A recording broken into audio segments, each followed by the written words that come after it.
Today I'm going to talk about how to have a successful lock journey. Let's get to it.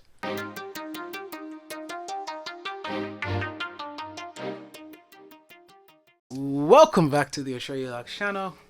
Hi, I'm Atreyu, a semi-freeformer who is dedicated to bringing you guys the best tips to grow a healthy set of locks. If this is your first time, make yourself comfortable. I'm glad to have you. So in today's video, as I said, I'm going to be giving you 5 tips on how to have a successful lock journey. Before we get started, let me just say that at the end of the video, I'm going to address a little bit about how I see myself on YouTube, my place, etc. So if that interests you, then stick around to the end of the video. Otherwise, let's get started because you know that I'm not trying to waste anybody's time. So the first tip that I have for you is to define what lock journey means to you.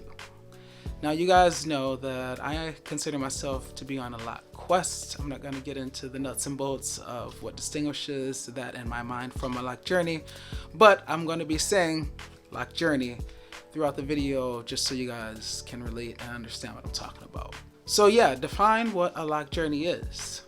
Is someone saying that they want locks the same thing as someone saying that they want to be on a lock journey? Not at all. Wanting locks, someone who wants locks basically might as well say that they want locks right then and there. Right in that moment, they want locks. Most people who start a lock journey don't really care too much for the journey. They just want the locks. And some of those people get instant dreadlocks as a result because they're more interested in the destination rather than the actual journey leading to some unknown destination, right? So be sure to define lock journey for yourself, okay? And realize that because it's a journey, it entails difficulties. Have you ever seen like a Lord of the Rings movie or, you know, some kind of other epic movie where one would consider it a journey and it's like super easy? No, of course not. The movie would be like 1 minute and 45 seconds long, right? But because this is a lock journey, that means you're going to encounter problems. So expect problems, and we're going to talk a little bit more about that a little bit later. But expect them so that you are not overwhelmed by them or disappointed when they do inevitably arise. So yes, that's the first thing. Define what a lock journey is. That should help you to understand whether or not you actually want to be on one. The second tip is to give yourself some realistic and periodic goals. Realistic, because if they're not realistic, then you're going to be inevitably disappointed and you're going to be sad and you're going to want to end the journey before it gets going. And periodic, especially if you plan on having locks for the long haul, then you definitely want to give yourself some smaller periodic goals, right? So that you can feel happy that you have, you know, chipped a little bit farther away at having the set of locks that you want. If you don't have periodic goals, then your ultimate goal is going to be that final picture of a mature set of long flowing locks, right? And you're going to become impatient and most likely you're not going to make it through, okay? So give yourself some realistic and periodic goals, and that will help you have a successful lock journey. The third tip is to ask yourself, what do you hope to gain by being on this lock journey besides a set of locks? Do you hope to become a more patient person?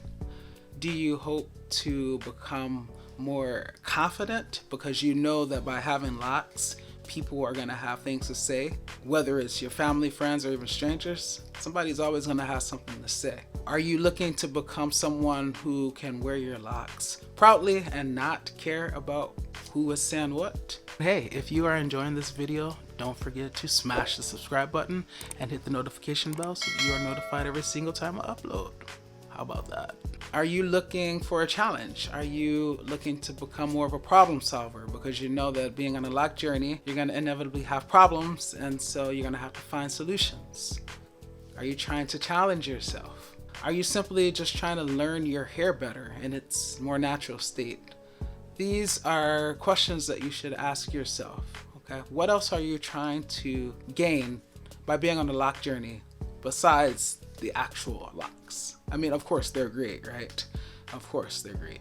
But yeah, what else? The fourth tip that I have for you is to find solutions to the problems by doing research and by learning your hair. I'm going to repeat. Find solutions to the problems that will definitely come. Regardless of how perfect you do everything, you're going to run into problems. It always happens.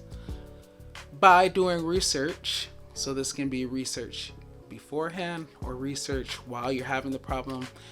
And most importantly, by learning your hair, okay? That is actually the most invaluable research that you can do. Researching your hair, paying attention to how your hair behaves with the things that are put on it. Paying attention to how your hair behaves when you do certain things to it. And let's extend that to the scalp. Does your scalp thin out when you get styles too often or when they're too tight? Things like that, okay? So learn your hair. If you learn your hair, you will be able to find solutions to your problems, because as soon as you have a problem, you'll be like, okay, I got a problem. Then you should be asking yourself, what caused that problem? Okay, and then now that you know what caused that problem, let's stop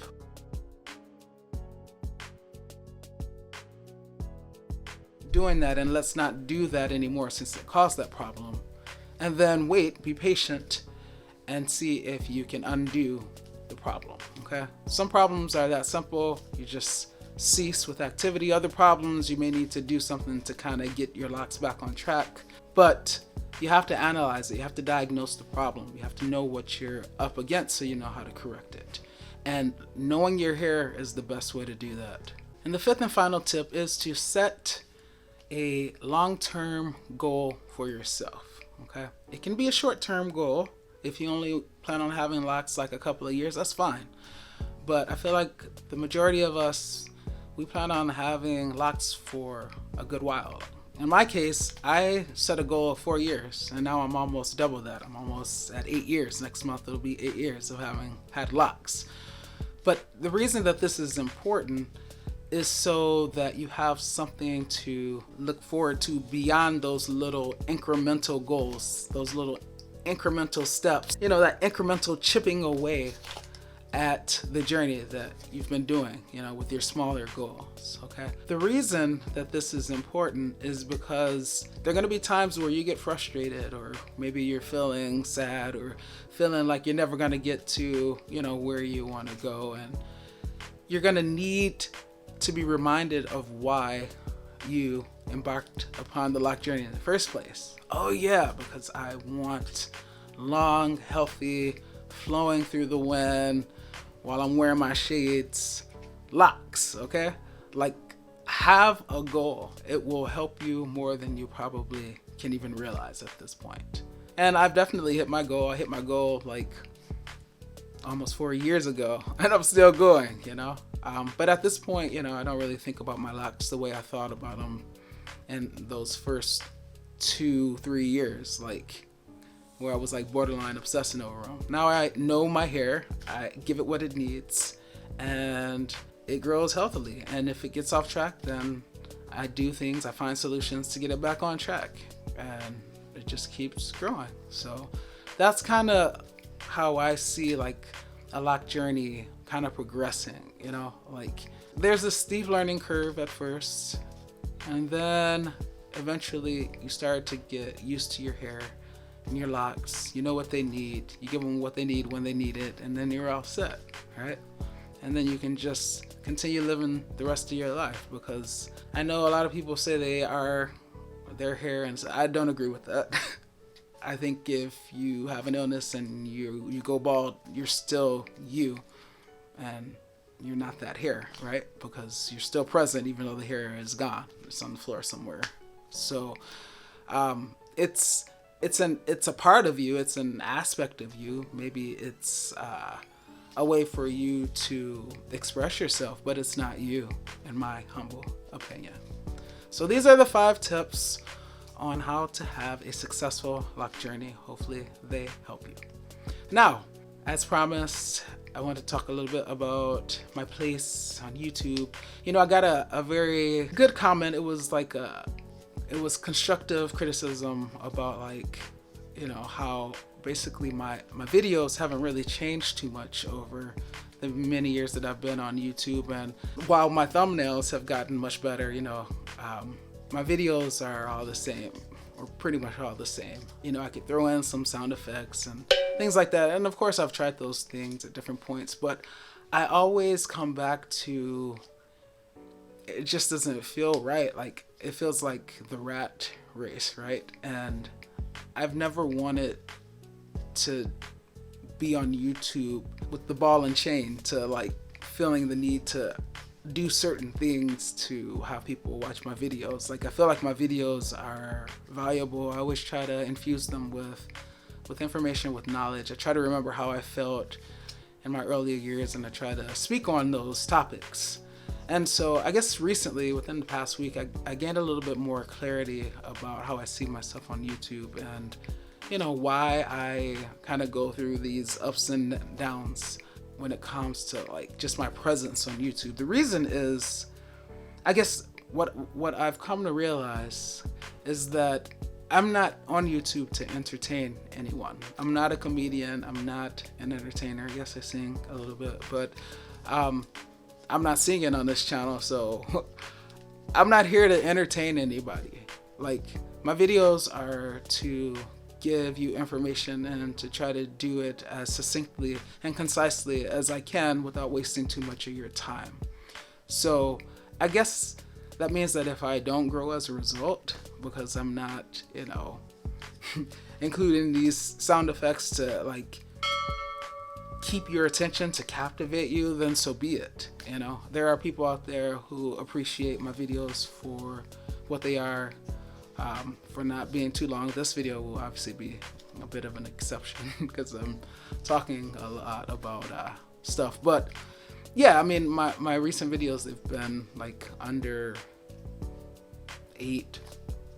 5 minutes. So I just don't feel the need to waste people's time. And I understand that from a content creator's point of view, they want to get it to like that 9 minutes, the 8 or 9 minutes, because they get more ad revenue or something like that.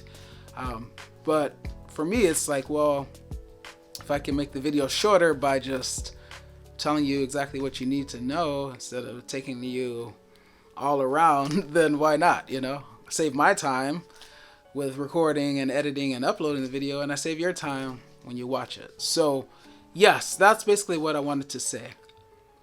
My job is not to entertain you guys. My job is to educate you guys, because I just want to help you. And whoever is receptive to that, so be it. If you choose to love, do so unconditionally, because loving with conditions conditions the heart to not really love at all. This is Atreyu Locs, and I will see you next time. Peace.